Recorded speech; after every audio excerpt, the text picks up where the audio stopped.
আসসালামু আলাইকুম। আমি Tanvir Mahmud. Machine learning algorithm performance ম্যাট্রিক্সের উপরে আজকে আমাদের যে টপিক কভার করা হবে সেটা হচ্ছে কনফিউশন ম্যাট্রিক্স। যেহেতু আমরা already classification accuracy, log loss এবং এরিয়া আন্ডার আরওসি কার্ভ নিয়ে স্টাডি করে ফেলেছি, আমাদের কনফিউশন ম্যাট্রিক্স সম্বন্ধে একটা প্রপার আইডিয়া অলরেডি চলেই আসছে। তো বোঝাই যাচ্ছে আজকের যে টিউটোরিয়াল এটা আমাদের যথেষ্ট ইজি হইতেছে। তো অলরেডি আমাদের কনফিউশন ম্যাট্রিক্স সম্বন্ধে আইডিয়া আছে। কনফিউশন ম্যাট্রিক্স আসলে কিছুই না, যেখানে আসলে আমাদের একটা সিঙ্গেল টেবিল যেখান থেকে আমরা true positive, false negative, false positive এবং ট্রু নেগেটিভ এগুলো নিউমেরিক্যাল ভ্যালু একদম অ্যাকচুয়াল র ডেটার জন্য আমরা সরাসরি পেয়ে যাচ্ছি। এটা কোনো প্রবাবিলিটির জন্য না, এটা কোনো ধরনের স্কোর না, ডাইরেক্ট কাউন্ট করে বলে দেয়া যে কতগুলো কেস হয়েছে যেগুলো ট্রু পজিটিভ কেস, কতগুলো কেস আছে ফলস নেগেটিভ। তো আশা করি এই বিষয়গুলো আমরা খুব ক্লিয়ারলি আগের অংশগুলোতে কভার করে আসছি। তো তারপরেও কিছু থিওরিটিক্যাল স্টাডি যদি করি, তো আমাদের যে লগ লস বা এউসি আরওসি এগুলো বেসিক্যালি প্রবাবিলিটি র্যাঙ্কিং এগুলো নিয়ে কাজ করছে, কিন্তু কনফিউশন ম্যাট্রিক্স যেটা কাজ করবে সেটা হচ্ছে টেবিলের মাধ্যমে একটা উপস্থাপন করে দেখাবে যে আমাদের মডেল কোন জায়গায় কনফিউজড হয়ে যাচ্ছে। হ্যাঁ, এটা একটা বিষয় যে আমাদের মডেল কোনো জায়গায় কনফিউজড হয়ে যায় কিনা, এটা একটা চেকিং এর বিষয় থাকে। আমরা অ্যাকুরেসি এর লিমিটেশনে একটা এক্সাম্পল পড়েছিলাম, সেই এক্সাম্পলটা আবার এখানে আসছে। যে আমাদের এরকম হলো যে হচ্ছে ডিজিজ ডিটেক্টর ডিজিজকে প্রেডিক্ট করতে পারবে এরকম একটা মডেল নিয়ে কাজ করছি।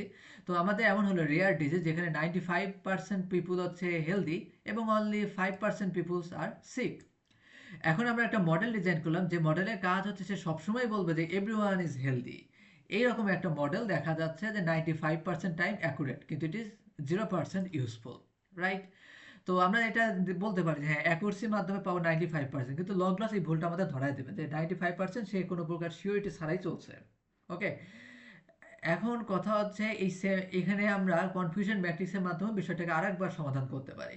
কনফিউশন ম্যাট্রিক্স যেটা দেখাবে যে এখানে আমাদের ফলস নেগেটিভ আছে 5টা কেস, কিন্তু এখানে ট্রু নেগেটিভ কাউন্টটা খুবই হাই এবং ট্রু পজিটিভ কাউন্টটা হচ্ছে 0। এটা দেখেই বুঝতে হবে যে কিছু একটা ঝামেলা তো অবশ্যই আছে।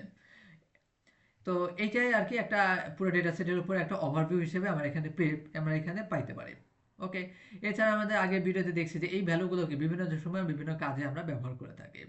তো আজকের কাজটা সহজ, আমরা সরাসরি এখন হচ্ছে কোডিং ফেজে চলে যাচ্ছি। বরাবরের মতো যেটা হয়ে থাকে সেটা হচ্ছে আমাদের ডেটা সেটটাকে লোড করে রাখা আছে এবং এই হচ্ছে আমাদের অরিজিনাল কোড বেস, যেখানে হচ্ছে আমরা সব রকম স্কোরিং করে রাখতেছি। যেমন এখানে আমাদের প্রয়োজনীয় মডিউলগুলো রাখা আছে, এখানে আমরা ইনপুট আউটপুট ফিচারে হচ্ছে বিভক্ত করে ফেলছি, ক্রস ভ্যালিডেশনের কাজটা করেছি, মডেল নিয়ে নিয়েছি। প্রথম অংশ ছিল ক্লাসিফিকেশন অ্যাকুরেসি, তারপরে লগ লস, এরপরে হচ্ছে আরওসি। এরপরে হচ্ছে আমরা আরওসি এখানে হচ্ছে প্লট করে দিছিলাম। আরওসি এর প্লটের কোডটা বেশ লেন্দি আছে, যাই হোক।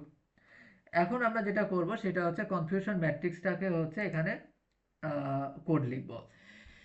তো এটার কোড যদি লেখা শুরু করি তাহলে প্রথমে আমরা যে কাজটা করব সেটা হচ্ছে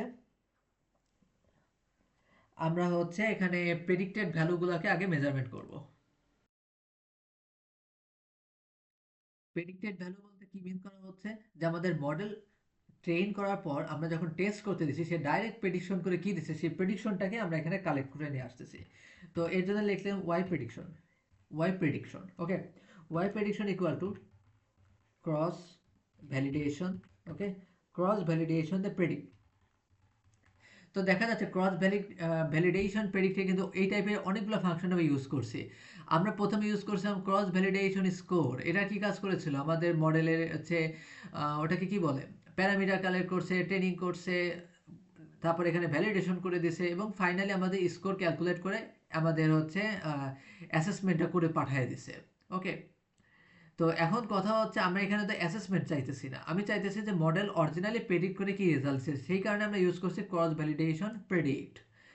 ওকে, তাহলে যেটা অলরেডি, হ্যাঁ ক্রস ভ্যালিডেশন প্রেডিক্ট, তাহলে ক্রস ভ্যালিডেশন প্রেডিক্টের মধ্যে আমরা কি কি পাঠাবো, আমরা বরাবর যেগুলো পাঠায় থাকি সেইগুলোই। আম, যেমন প্রথমে আমরা হচ্ছে মডেলটাকে পাঠিয়ে দিব, মডেল দেওয়ার পর ইনপুট ফিচার্স, তারপরে হচ্ছে আউটপুট ফিচার্স এবং তারপরে হচ্ছে ক্রস ভ্যালিডেশন হবে হচ্ছে কে ফোল্ড। তাহলে এইখানে আমাদের ক্রস ভ্যালিডেশন স্কোর, এখানে স্কোরিং টেকনিক বলার কোনো প্রয়োজন নেই, আমি এখানে স্কোর ক্যালকুলেট করতেছি না। এই ক্রস ভ্যালিডেশন প্রেডিক্ট যে কাজটা করবে, ইনপুট ফিচার থেকে সে প্যারামিটার লার্ন করবে, তারপর সেই প্যারামিটারগুলোকে ব্যবহার করে এই মডেল হচ্ছে সেই ট্রেনিংয়ের কাজটা শুরু হয়ে যাবে এবং সেখানে হচ্ছে টেস্টিং এর সময় আমি কে ফোল্ড ক্রস ভ্যালিডেশন করব এবং এইভাবে করে আমি কি প্রেডিক্টেড ভ্যালুগুলো পেয়ে যাচ্ছি, যেগুলো আমি টেস্ট করছি, টেস্ট করার জন্য কি এখানে আমি প্রেডিকশনটা পেয়ে যাচ্ছি টেস্ট ডেটা সেটের জন্য। অবশ্যই যে প্রেডিকশন আসলে আমরা কিভাবে করি, যে আমরা ট্রেনিং করার পর টেস্ট ডেটা সেট থাকে, টেস্ট ডেটা সেটের জন্য আমরা সেই প্রেডিকশনটা বের করতেছি।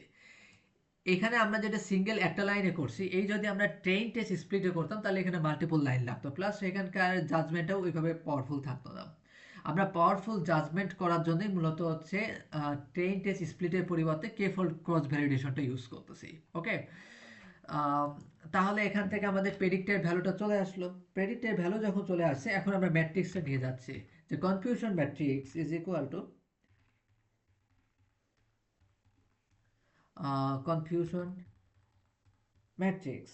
ওকে, কনফিউশন ম্যাট্রিক্স এর ভেতরে আমরা হচ্ছে প্যারামিটার হিসেবে পাঠিয়ে দেব এই ওয়াই হচ্ছে আমাদের আউটপুট ফিচার বা টার্গেট ভেরিয়েবল, এবং আছে আমরা যেগুলোকে প্রেডিক্ট করছি। তাহলে এই দুটোর মধ্যে আমাদের একটা এটাকে কি বলে, কনফিউশন ম্যাট্রিক্স সে হচ্ছে ফর্ম করে দেবে, এবং ফাইনালি সেটাকে আমরা এখন প্রিন্ট করে দেখব।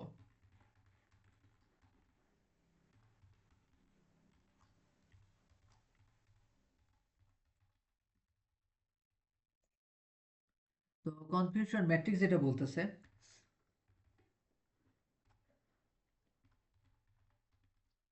সিএম, আর এখানে একটা নিউ লাইনের ব্যবস্থা করে দিতে হয়, সেটা হচ্ছে স্ল্যাশ এন। ওকে, তাহলে এখন আমরা কনফিউশন ম্যাট্রিক্সটা অবজার্ভ করতে যাচ্ছি। আচ্ছা, আমাদের এখানে কনফিউশন ম্যাট্রিক্স এটাকে এখন পর্যন্ত ইম্পোর্ট করা হয়নি, তো আমরা এটাকে এখন ইম্পোর্ট করে দিচ্ছি।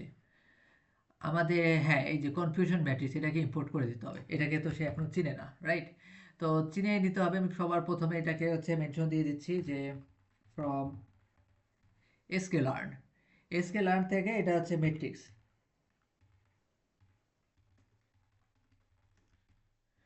আমি যে কনফিউশন ম্যাট্রিক্সটা এখানে হচ্ছে ইম্পোর্ট করে দিছি, আশা করি এখন সে চিনতে পারবে। এখন আমি এটাকে রান করতে দিলাম, কি আসে দেখি। এই যে কনফিউশন ম্যাট্রিক্সটা আমাদের সামনে চলে আসছে। সিম্পল।